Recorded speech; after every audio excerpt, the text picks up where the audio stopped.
এরপরে প্রশ্ন হলো শবে বরাতের আমল কি? শবে বরাত সম্পর্কে জানো, অর্থাৎ যেটাকে হাদিসের ভাষায় বলা হয়েছে মধ্য শাবানের রাত, শাবানের মধ্য রজনী, সম্পর্কে জানো 14ই শাবান দিবাগত রাত। এটাকে আমাদের সমাজে বা পাক ভারত মহাদেশে এই অঞ্চলে ইরানে সাইডে শবে বরাত বলে। হাদিসে কোনো শবে বরাত নাই, হাদিসে আছে লাইলাতুন নিসফি মিন শাবান। তো যাই হোক, বরাত মানে যদি মুক্তি হয় তাহলে সে অর্থে ঠিক আছে। এই রাতে আল্লাহ তাআলা মুশরিক যারা শিরকে লিপ্ত এই লোকগুলো ছাড়া, হিংসুক ছাড়া, বিদআতে লিপ্ত ছাড়া, যে ব্যক্তি সুন্নাহ মেনে চলতে চায় না এই লোকগুলো ছাড়া বাকি সব ঈমানদারদেরকে সাধারণ ক্ষমা ঘোষণা করে। আল্লাহর সাধারণ ক্ষমা ঘোষণা পাওয়ার জন্য যদি বলেন যে মধ্য শাবান রাত বা যেটাকে শবে বরাত বলি আমরা, এই হাদিসে যেটাকে মধ্য শাবান রাত বলা হয়েছে সে রাতের আমল যদি বলেন তাহলে আমি বলবো শিরক থেকে মুক্ত হন, হিংসা থেকে, বিদ্বেষ থেকে, শত্রুতা থেকে মুক্ত হন, কারোর পিছে লাগালাগি করেন না, অন্তরে কারোর প্রতি ক্ষোভ হিংসা থাকলে, শত্রু থাকলে মুছে ফেলান, পরিষ্কার হয়ে যান এবং বিদআত থেকে মুক্ত হয়ে যান, সুন্নাতকে আঁকড়ে ধরেন, ইনশাআল্লাহ আপনি সাধারণ ক্ষমা আল্লাহর পক্ষ থেকে পাবেন। কথা কি বুঝাতে পারছি? এছাড়া যদি এরাতে কেউ ব্যক্তিগতভাবে আমল ইবাদত করে, অন্য রাতেও করে, এরাতে আল্লাহ ক্ষমা করেন, এতটুকু অন্তত হাদিস দ্বারা সাবেত অবশ্যই আছে। সেই বিষয়টা লক্ষ্য করে এরাতের ফজিলত একেবারে উড়িয়ে দেওয়ার মতো না, সেই বিষয়টিকে লক্ষ্য করে যদি কেউ ব্যক্তিগতভাবে আমল ইবাদত করে, বিদআতি কোনো রূপ পরিগ্রহ না করে, তাহলে সে তার জন্য জায়েজ আছে। কিন্তু আমাদের দেশে যেটা হয়, শবে বরাত মানে হলো মসজিদে দলবদ্ধভাবে জিকির করতে হবে, দোয়া করতে হবে, দলবদ্ধভাবে অনেক কিছু করতে হবে, নফল বিশেষ করে সুন্নত আমল এটা একা একা করার যেগুলো সেগুলো একা একাই করতে হবে, যেগুলো দলবদ্ধভাবে করার কোনো নির্দেশ নাই সেগুলোকে দলবদ্ধভাবে করলে সেটা ভুল হবে। মসজিদে ঢোকার সময় দোয়া পড়তে হয় আল্লাহুম্মা ইফতাহ লি আবওয়াবা রাহমাতিক। এই দোয়াটা পড়ার জন্য যদি মসজিদের দুয়ারে ইমাম সাহেব, মুয়াজ্জিন সাহেব সহ সব মুসল্লি সাহেবরা দাঁড়িয়ে হাত তুলে আল্লাহর কাছে সবাই মিলে দোয়া করে আল্লাহুম্মা ইফতাহ লি আবওয়াবা রাহমাতিক সমস্যা হবে, এরপরে মসজিদে ঢুকে, এটা কি সুন্নাত হবে না সুন্নাতের খেলাফ হবে? ঠিক একই ভাবে এই রাতে নবী করিম সাল্লাল্লাহু আলাইহি ওয়াসাল্লাম, সাহাবায়ে কেরাম, সালাফ থেকে মসজিদে এসে দলবদ্ধভাবে কোনো দোয়া ইবাদত বন্দেগী ভাবে আমরা যেভাবে করি এরকম করার কোনো বর্ণনা পাওয়া। অতএব এটাকে আমরা যদি সিস্টেম বানিয়ে নেই তাহলে সেটা কোনো শরিয়া স্বীকৃত কোনো পদ্ধতি হতে পারে না।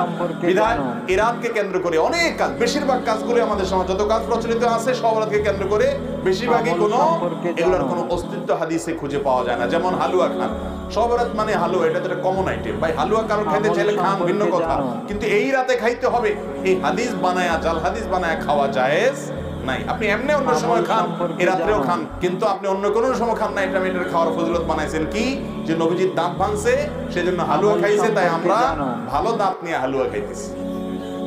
আপনার বাবার পাও ভাঙছে, ভদ্রলোক একটা লাঠি দিয়ে ভর করে খোলায় খোলায় হাঁটে, আপনার ভালো পাও নিয়ে আপনি যদি একটা লাঠি নিয়ে খোলায় খোলায় হাঁটেন, এটা কি তাকে ভেঙানো হবে না?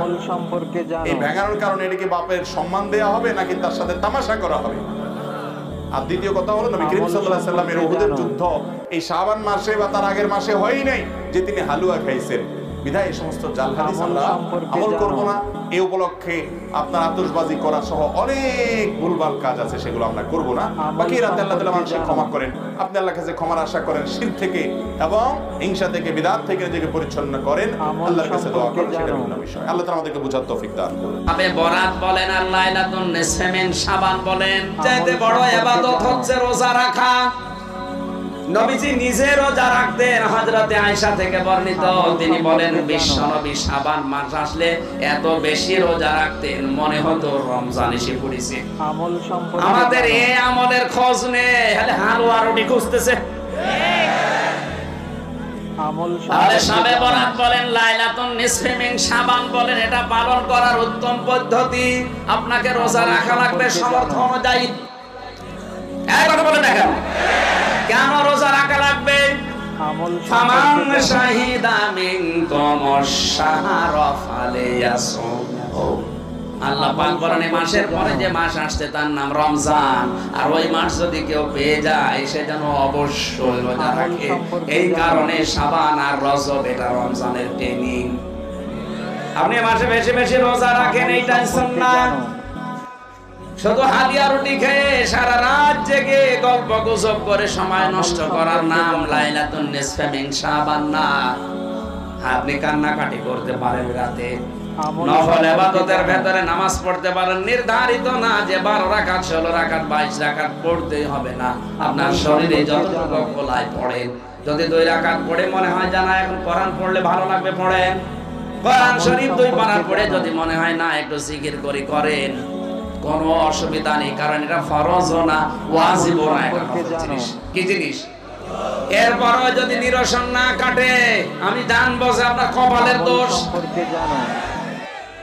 মুসা আলাইহিস সালাম এর জামানায় কিন্তু বলেছিলেন একটা গরু জবাই করে গোশত যদি লাশের সাথে লাগাতে পারো তাহলে লাশ জিন্দা হয়ে জবাব দিয়ে দেবে যে কে তাকে হত্যা করেছে। কিন্তু জাতের লোকেরা ছিল তেড়া, যত প্রশ্ন করে উল্টা প্রশ্ন মুসা নবীকে করে। আল্লাহ পাকও একটা একটা করে এমন কঠিন গরুর নাম বলেছে যে গরু খুঁজে পাওয়াই দুষ্কার। এই জন্য ইসলামের কোন বিধান সহজ সরল ভাবে বলার পরেও যদি কেউ মুসা নবীর উম্মতের মতো তেড়ামি করেন, আপনি যত তেড়ামি করবেন তত বিপদে পড়বেন। আশা করি আলেমরা বলেছেন এজন্য তেড়ামি করা যাবে না। আমি তো সহজ ভাষায় বলছি এটা ফরজ না ওয়াজিব না, এটা নফল, কিন্তু এটা একেবারে ছেড়ে দেওয়া যাবে না।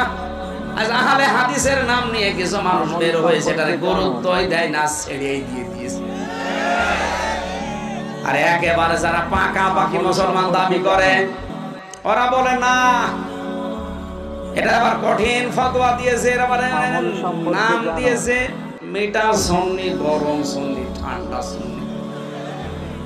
আহলে সুন্নাত ওয়াল জামাত আন্দাজে নাম নিয়ে বসে ফতোয়া দেয়, এমন ভাবে পালন করতে চায় মনে হয় সবে কবর হারিয়ে। আমল সম্পর্কে জানো, এজন্য বাড়াবাড়ি হবে না, ছাড়াছাড়ি হবে না। আমাদেরকে আল্লাহ বানিয়েছে উম্মাতান ওয়াসাতান, মধ্যমপন্থী। এখন বলেন না কেন? আজ কালকের পর থেকে এই যে রাত আসছে পালন করবেন, রোজা রাখেন, রোজা রাখেন, আপনি পালন হবে। এই রাতের ভেতরে একটা পরিকল্পনা করবেন। প্রধানমন্ত্রী শেখ হাসিনা যে পরিকল্পনা নিয়ে এই 15-16 বছরে একটি বাড়ি, একটি খামার, একটা প্রকল্প চালু করে লক্ষ লক্ষ মানুষের মাথা গোজার খাই দিয়েছে, একটা কর্মসংস্থান তৈরি করেছে। শবে বরাত বা নিসফে শাবান যদি পালন করতে চান, এই রাতে যারা ধনী মানুষ আছেন, যাদের ব্যাংকে টাকা ছাতা পড়ে যাচ্ছে, এই টাকাগুলো নিয়ে 50টা মানুষের কর্মসংস্থান তৈরি করে দেন। এইটা সবে বরাত। এগুলো নিয়ে ফতোয়াবাজি নিয়ে ব্যস্ত আছে। শয়তান তোর টাকা ব্যাংকে ছাতা পড়ে যাচ্ছে, ওই টাকাগুলো আমি তোরে দান করতে বলি না, তুই টাকাগুলো নিয়ে একটা ওয়ার্কশপ তৈরি কর, মেয়র আতিক সাহেবের মতো একটা প্রতিষ্ঠান বানা, এখানে 6000 মানুষ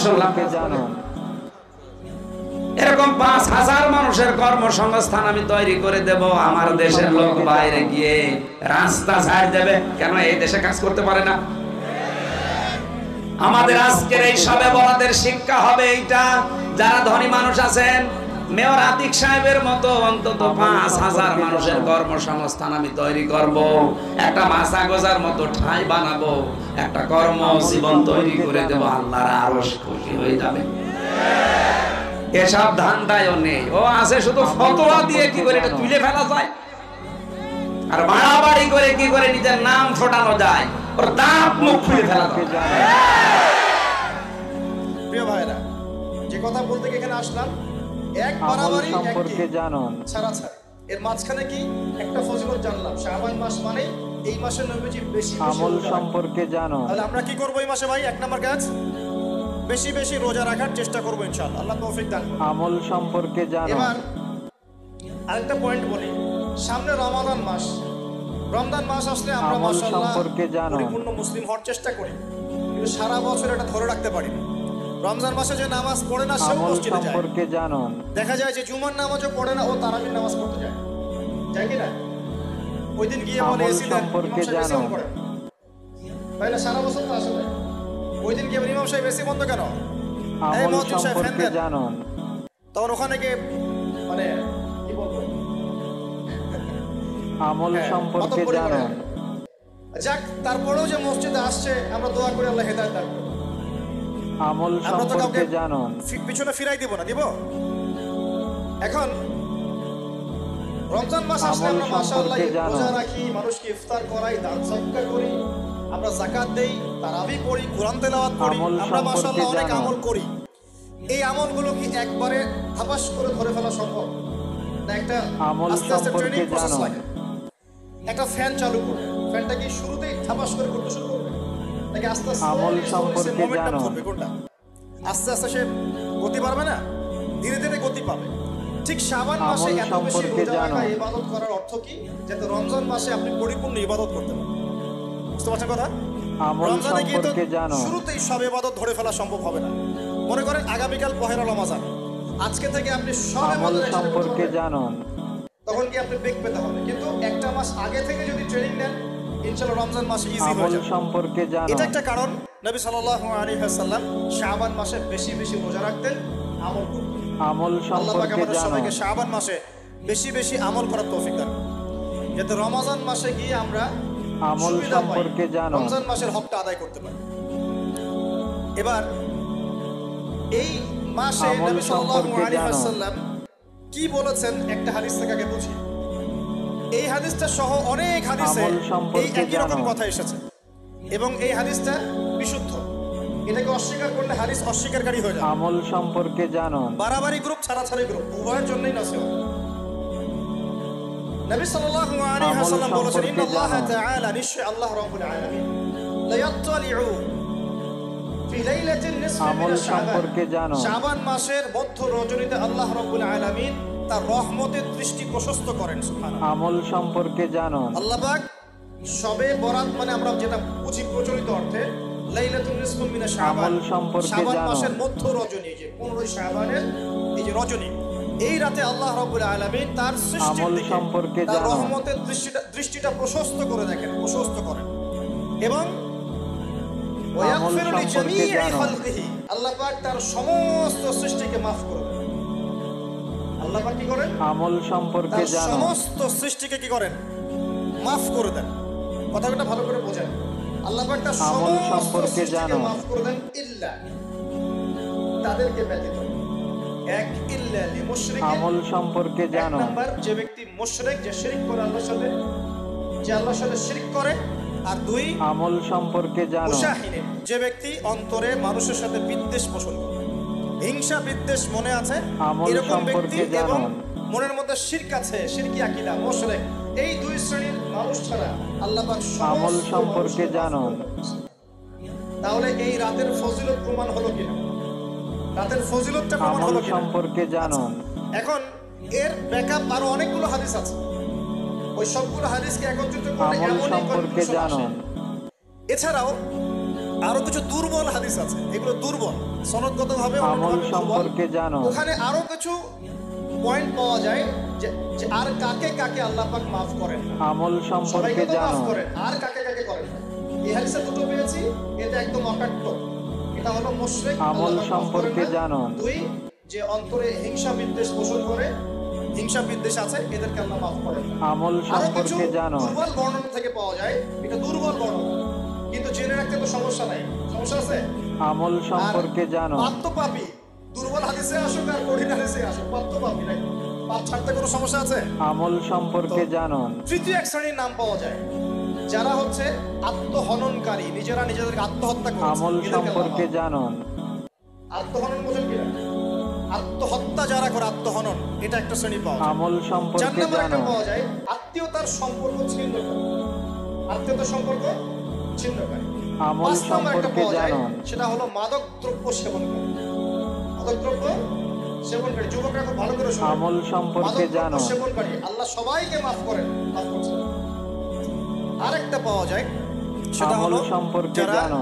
জিনার পাপে লিপ্ত আছে। সেভাবে ভাই জিনার পাপ, এরকম আর কিছু ব্যাকআপ পাওয়া যায়। আমল সম্পর্কে এগুলোর জানো। বর্ণনা দুর্বল, বর্ণনা কি দুর্বল, কিন্তু পাপি নাকি? এই পাপগুলো তো পাপ, এই আমল পাপগুলো করলে কি আল্লাহ সম্পর্কে খুশি হন? জানো। অকাট্য সহি থেকে পাওয়া যায় এই দুইটা, মুশরিক এবং আমল মুশাহিদ। সম্পর্কে যারা জানো। শিরক করে, অন্তরে বিদ্বেষ পোষণ করে, আল্লাহ পাক এদেরকে মাফ করেন। এখন আগে জানি আমল শিরক সম্পর্কে থেকে জানো। কিভাবে বাঁচবো, শিরক কি এবং কেন, তারপরে জানবো হিংসা বিদ্বেষ, তারপরে আমরা যাব এই রাতটা আমরা কি করতে আমল সম্পর্কে জানো। মনে রাখবেন, আমল করতে হবে তিনটা বিষয় খেয়াল রাখে। কয়টা বিষয় ভাই? আমল করতে হবে তিনটা বিষয় খেয়াল আমল রাখবেন। সম্পর্কে এক, জানুন। আমল করতে হবে একমাত্র আল্লাহ পাকের সন্তুষ্টির জন্য। এক নাম্বার কি বলেন? এক আল্লাহর আমল সন্তুষ্টির সম্পর্কে জন্য, কারো জানুন। সন্তুষ্টির জন্য না, কারোর জন্য না, শুধু কার জন্য?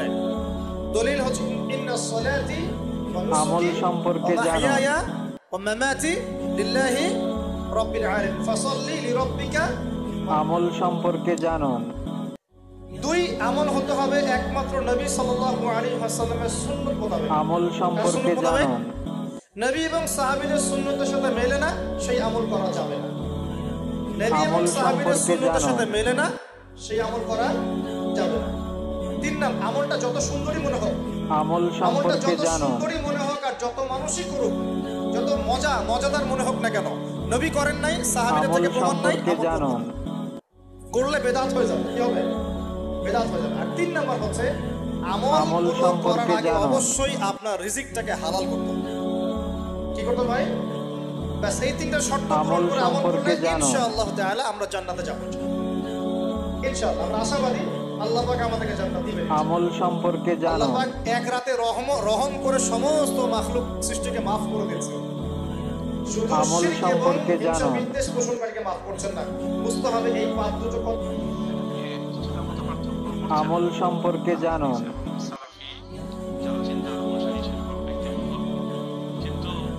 আমল সম্পর্কে জানুন।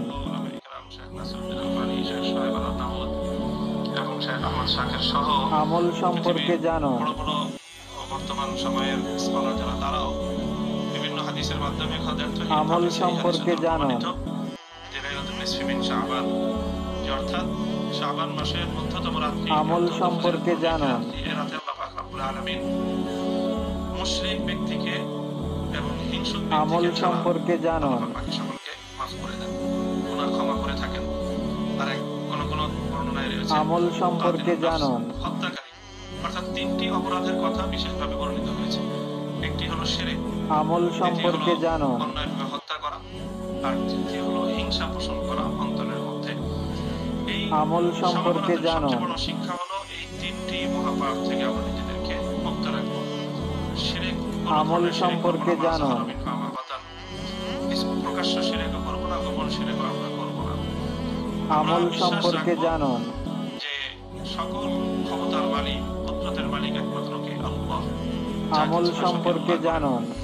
আল্লাহর শক্তি, আল্লাহ পাকের জন্য যেগুলো নির্ধারিত, আল্লাহর ইবাদতের উপযুক্ত আমল সম্পর্কে জানুন। কুদরতের মালিক একমাত্র আল্লাহ। কাজেই বিশ্বাসের জায়গা, আকীদার জায়গাকে আমরা আমল সম্পর্কে জানুন। আর অন্যায়ভাবে কোনো হত্যাকাণ্ডের সঙ্গে, এই ধরনের অপরাধের সঙ্গে আমরা সম্পৃক্ত হব না। আমল এবং সম্পর্কে কারোর জন্য জানুন। আমরা নিজেদের মনের মধ্যে কোনো হিংসা পোষণ করব না। এটা হলো স্বাভাবিক আমল সম্পর্কে জানুন। কাজেই অনেকগুলো সহিহ হাদিসের দ্বারাই লাইলাতুন নিসফি মিন শাবান, আমল সম্পর্কে শাবানের জানুন। মধ্যরাত্রির যে ফজিলত, এই হাদিসের দ্বারা সুপ্রমাণিত। কাজেই কারো কাছে যদি এই আমল সম্পর্কে জানুন। লাইলাতুন নিসফি মিন শাবান ফজিলত প্রমাণিত নেই বলে মনে হয়, আপনি আমল করলেন না। আমল সম্পর্কে জানুন। খুব বেশি দ্বিধা সৃষ্টি করা উম্মতের মধ্যে, মানব জাতির মধ্যে, মানুষের মধ্যে, আমল সম্পর্কে জানুন। বিতর্কের উদ্ভাবন করার প্রয়োজন তো নেই।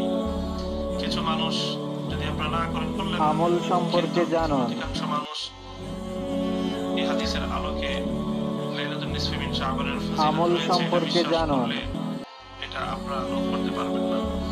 তবে হ্যাঁ, লাইলাতুন নিসফি মিন শাবানের আমল বিশেষ সম্পর্কে কোনো জানুন। আমল সহিহ কোনো হাদিসের দ্বারা সুপ্রমাণিত নয়। এদিকে যে রাতে আল্লাহ পাক আমল সম্পর্কে জানুন। কাজেই যে রাতে ব্যাপকভাবে মাগফিরাত হয়, সে রাতে ব্যাপকভাবে আল্লাহ পাক রব্বুল আলামিনের আমল কাছ থেকে সম্পর্কে মাগফিরাত জানুন। চাওয়ার, যে আমল, যে সমস্ত আমলের দ্বারা মাগফিরাত পাওয়া যায়, ক্ষমা পাওয়া যায়, সেই আমলগুলো করা যায়। আমল সম্পর্কে নেক আমলের জানুন। দ্বারা আল্লাহ পাক মাগফিরাত করে থাকেন। কোরআনের মধ্যে আল্লাহ বলেছেন, ইন্নাল হাসানাত ইউযহিবনা সাইয়্যাত। যে কোনো আমল নেক আমলের সম্পর্কে দ্বারাই জানুন। গুনাহ এবং পাপ ঝরে যায়। কাজেই নেক আমল করব মাফের জন্য। সাদাকাতের আমল দ্বারা সম্পর্কে জানুন। মানুষের আল্লাহ পাকের গুনাহ মাফ হয়, আল্লাহ পাকের গজব থেকে বাঁচা যায়। কাজেই সাদাকা করব। আমল যে নেক সম্পর্কে আমল করা জানুন। যায়, সেই নেক আমল করব। নিজেদের পক্ষ থেকে বিশেষ কোনো আকৃতির আমলকে আমল সম্পর্কে জানুন। আর এই কাজেই নফল লাইলাতুন নিসফি মিন শাবান আমল আমরা যে আমল সম্পর্কে